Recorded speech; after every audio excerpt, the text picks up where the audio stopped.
Bueno, cuando uno encuentra un texto de Marcos Zimmermann, generalmente lo relaciona con la fotografía. Uno piensa, Marcos Zimmermann es un fotógrafo con una trayectoria impresionante, con 13 libros publicados sobre fotografía, con una mirada de la fotografía muy importante. Ahora me encuentro con ficción, pero ficción que también parte de fotografías y con algunas historias muy potentes. Por ejemplo, hay una historia, le cuento brevemente, una fotografía de cadáveres en Paraguay, y a partir de ahí una historia que yo me preguntaba qué habrá de verdad en eso y qué habrá de ficción. No hablo más, si está Marcos Zimmermann. ¿Cómo estás, Marcos? Bien, ¿cómo estás, Osvaldo? Me gustó mucho tu libro, realmente mucho. Muchas gracias. Pero, por ejemplo, en el caso de la fotografía de los cadáveres paraguayos de la guerra de la Triple Alianza, ¿todo eso qué es? Bueno, todos los textos del libro, todas las historias del libro, las 14 historias que componen el libro, son historias que parten de hechos históricos reales, pero están ficcionados, digamos, ¿no? Es decir, existieron Javier López y Esteban García, que eran dos fotógrafos que fotografiaron la guerra del Paraguay, encargados por una empresa uruguaya que se llama Bates & Company.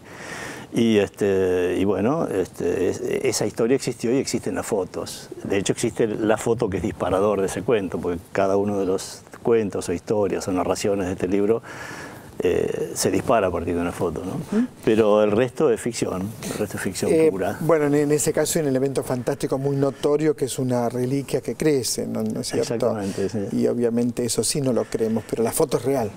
Sí, la foto es completamente real, como varias otras que hicieron estos fotógrafos, que es casi el único testimonio que hay de la guerra del Paraguay en fotografías, y además con métodos dificilísimos, porque en aquella época se hacían... Sí, hablas de vidrio. Sí, se hacía una técnica que se llama colodio húmedo, para el cual había que llevar una carpa y ponerse al lado del lugar donde uno iba a sacar la foto, porque había que tener una placa húmeda, no podía estar seca para fotografiar, y luego se hacían copias de albúmina, es decir, procesos realmente muy engorrosos que usaron estos fotógrafos antiguos, digamos, para fotografiar y dejar algún testimonio de todo esto, ¿no?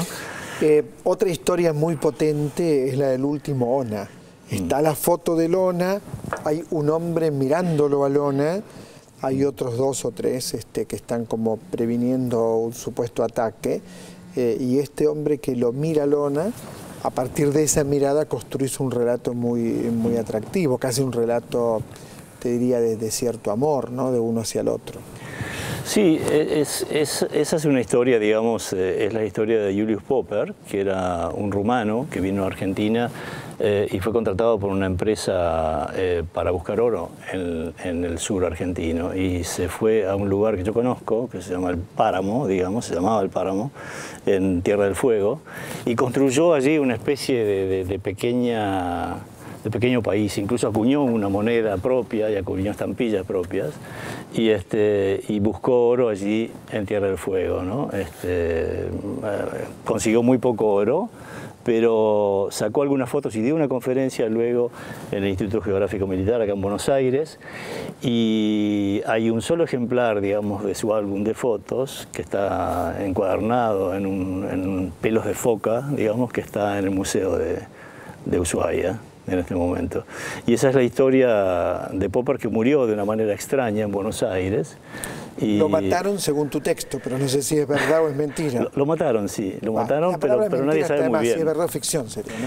Sí, yo te diría que lo que pasa es que en el fondo lo que me pasa a mí es que yo soy un fotógrafo que siempre estuve ligado a la realidad en mis fotografías, ¿no? Siempre traté de mostrar nuestro país y estar ligado a hechos completamente reales. Entonces, la posibilidad de escribir y de ficcionar me dio una enorme libertad, porque toda esa tensión que se produce cuando uno toma una fotografía en donde tiene que coordinar una serie de factores como la luz, el enfoque, el encuadre y muchas otras cosas si quiere expresar algo, en este caso uso el camino contrario, si partí de una fotografía y construí una realidad, digamos, ficcionada, ¿no? Esa es la verdad. En el caso de Greta Stern, obviamente nunca estuvo ciega. No, nunca estuvo ciega, pero el cuento trata un trabajo de Greta Stern, quizás el más desconocido de ella, pero para mí el más importante, porque son muy conocidos los sueños de Greta Stern, claro. Esas composiciones que ella hacía para la revista Idilio, pero no son tan conocidos los textos, las fotografías, perdón, que ella hizo hizo en estos viajes, en 2 viajes que hizo en el 60 y en el 64, para fotografiar las comunidades aborígenes Tobas, Wichis, Pilagás, etcétera, de Chaco y de Formosa. Y son retratos que yo sé que ella, digamos, quería mucho. Y bueno, y como en aquel lugar también estaba Esteban Laureano Maradona, hice un cruce entre ellos y a partir de los textos de Pizarnik también. Está Alejandra Pizarnik y claro, está Maradona, el médico, ¿no es cierto? Sí, el médico, exactamente. Y originalmente la historia se llamaba Greta Stern y Maradona, pero... Hay otra, ayúdame, con Ernesto, el fotógrafo callejero, ¿no? Sí, bueno, ese es un poco la historia del Che Guevara antes de ser el Che Guevara, ¿no? Sí, eso es increíble. Cuando el Che llegó a México en su segundo viaje, antes de conocerlo a Fidel, lo conoció a Raúl Castro y él trabajaba a la mañana, como era médico, en la parte de alergia del Hospital de México. Y inmediatamente conoció a Hilda Gadea y se unió a ella. Y compró una cámara retina, una cámara de fotos, y a la tarde iba a sacar fotos a la plaza, al Zócalo de México, y con eso se ganaba la vida en parte. Y Raúl Castro lo acompañaba de noche a buscar gatos por las plazas para hacer las pruebas de alergia. Pero esto es cierto. Es cierto, esto es completamente cierto. Sí. Y es cierto que él fotografió los Juegos Panamericanos también como figura en la historia, ¿no? Ahora, corregime. Y que quedó, digamos... Pero está en las biografías, aparece, sí. Yo no me acuerdo. Sí.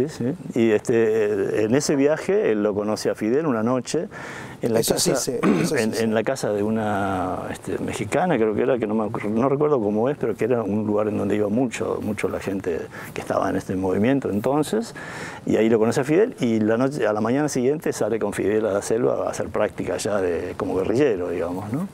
Pero mientras tanto él se ganó la vida sacando fotos y era bastante buen fotógrafo, y esta actividad la mantuvo durante toda su vida, porque de hecho hay varias fotografías de ellas, una del Che, una de ellas está en el libro, de él tomando fotos ya como el Che Guevara, ¿no? Ahora, Marcos, es evidente que tu camino ahora está en la literatura, no está no exclusivamente en la fotografía. No exclusivamente, digamos, pero bueno, yo escribo desde hace mucho, pero digamos, yo soy un fotógrafo, ¿no? Básicamente, y me gusta mucho escribir justamente porque, como te decía, me da una libertad muy grande, ¿no? Es decir, el hecho de poder despegarme de la realidad es justamente a lo que siempre estuve ligado, siempre en todo mi trabajo como fotógrafo, pero yo soy, digamos, del tuétano soy fotógrafo, ¿no? Pero este libro... ¿Cómo surge? ¿Fue una idea de la editorial? ¿Fue una idea tuya? No, surgió un poco casualmente. El primer cuento, la historia de Roil, que era un fotógrafo magnífico de la Patagonia, muy desconocido en la Argentina, lastimosamente, porque gran parte de su archivo se expuso con mucho éxito en París, pero aquí no es muy conocido. Surgió de un hecho incluso bastante ligado a mí y a algunos otros fotógrafos que hicimos una muestra en México muy difícil y en unas condiciones muy precarias en un momento, y surgió ese cuento así, y luego de ese surgieron los demás y en 2 meses surgieron todos. Es decir, todas las historias de este libro tienen alguna relación con mi experiencia como fotógrafo. Es decir, acá hay historias sobre la verdad que puede transmitir una fotografía, hay historias sobre el testimonio en que puede convertirse una fotografía, y hay historias sobre la mentira que puede también ser una fotografía. Hay historias sobre la magia de la fotografía, hay historias sobre las decepciones de los fotógrafos y hay historias sobre los éxitos de los fotógrafos, ¿no? Es decir, un poco el libro está atravesado por mi experiencia como fotógrafo, ¿no? Absolutamente original y distinto a lo que uno lee. 3 siglos de identidad argentina en 14 imágenes. Gracias, Marcos. Muchas gracias. Muchísimas gracias a vos. Marcos Zimmermann, y este libro, que es un libro diferente y que por supuesto se lo estoy recomendando, le estoy diciendo, léalo, mire las fotos y lea los textos. Es cautivante, verdaderamente.